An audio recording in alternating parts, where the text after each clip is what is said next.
I see a comment on Infowars.com in the article, Why Obama Refuses to Call It Islamic Terrorism. And Jack says, Islamic threat? I thought ISIS was a CIA-run unit. And fake. That's not exactly what we said. In order to take our rights, according to Alex Jones. So, by Alex Jones' own admission, he should be praising Obama for resisting the New World Order created war. This is a dialectic to confuse the weak-minded. I'm going to try to explain this to Jack very slowly and very sweetly. When they used the radical Islamists with Saudi Arabian funding in 1979 under Zbigniew Brzezinski's plan to launch wars, not just in Afghanistan, but areas bordering Afghanistan to the north and to the west, forcing the Russians to come in to respond. That was a trap. So they didn't totally control the jihadis. They were funding them, they were arming them, and then later they were supposedly blowback on 9/11. But the door was opened. And Saudi Arabia was there running the operation, the 28 pages. Senator Graham of the 9/11 Commission has gone public. And I've talked to Walter Jones, a congressman. He's gone public. And Colonel Schaefer and everybody else, okay? So I was right again, period. So I'm going to explain this to you. It isn't just black or white where it's either 100% run or it is 100% run. 4.5 years ago, a program was launched in Libya, in Syria, and Egypt, and a bunch of other places to overthrow the governments and put radicals in. Obama and other Soros-connected groups, even above the CIA, they do this even outside government. This stuff's so criminal. Went in, and with Google Analytics and with Facebook behind it, they all met the same place Bilderberg met a few years ago. They met there a few years before that. They're north of London. This has all been publicly released and funded the Arab Spring, where they get the students and everybody out the street. But then the radicals use that once they take over to coup d'etat the coup. And then now you have an Islamic State over Libya, over Saudi Arabia, which is already quarterbacking it, over Syria, over Egypt.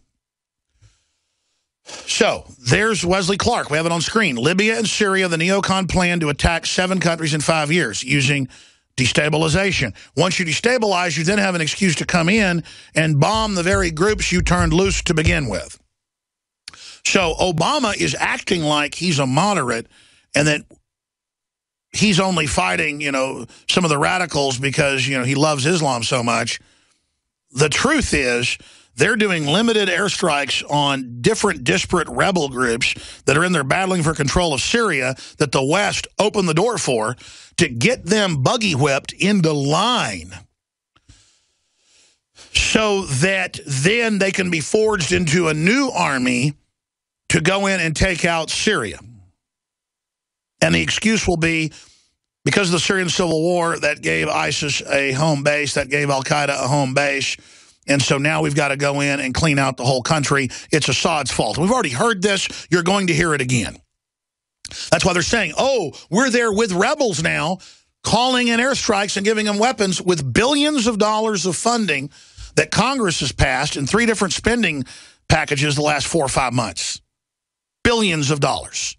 And it's in the Wall Street Journal that, well, the good rebels are being given vehicles and they're allowed to launch attacks. And then you'll see these very vehicles in a month flying ISIS flags, and no one will go, wait a minute, we gave them that. Or they might say, oh, yeah, ISIS captured it.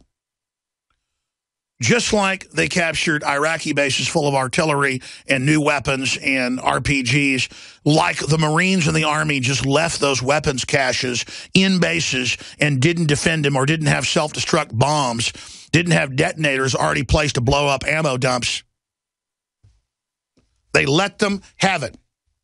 And all they need is the plausible deniability, just like Benghazi and the heat-seeking missiles, the anti-aircraft surface-to-air missiles. So I've been here since Benghazi happened and before, telling you exactly what would unfold, and now it is. And your response is, Islamic threat? Close quote. I thought ISIS was a CIA-run unit and fake in order to take our rights. Yes, they're now having a radical, extremism meeting, and most of it they're now saying is going to be about gun owners and right-wingers and veterans and Tim McVeigh types. See, you're seeing it. I told you, year after year, they're going to let the Islamic radical threat take place, then they're going to target domestic groups. And you're seeing that yet again with a 2-day summit that's about to begin, and you're going to hear all about domestic groups. Guaranteed. So they're going to use the shootings and the bombings and all the rest of it happening in Europe right now to then be projected on to the general public and the people resisting the globalist takeover. The people resisting the fact that our borders are wide open and we're now in a North American Union and having our basic freedoms dissolved.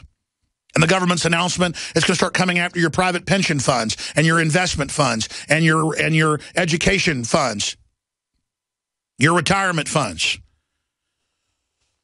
They're putting the police state in for the American people, but they need the average cops and even the average FBI and CIA to go along with its implementation, believing it's for the radical Islamicist threat.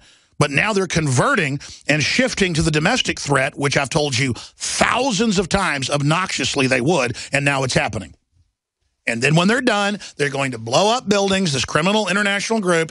They're going to shoot up schools. They're going to do you name it. And they're going to blame Alex Jones and talk radio in general and free speech and anyone that is not totally in line with foreign banks gutting this country and Obamacare and open borders and your kids being taught at age 5 how to have sex and this whole agenda to take over our society and forced inoculations and the rest of it.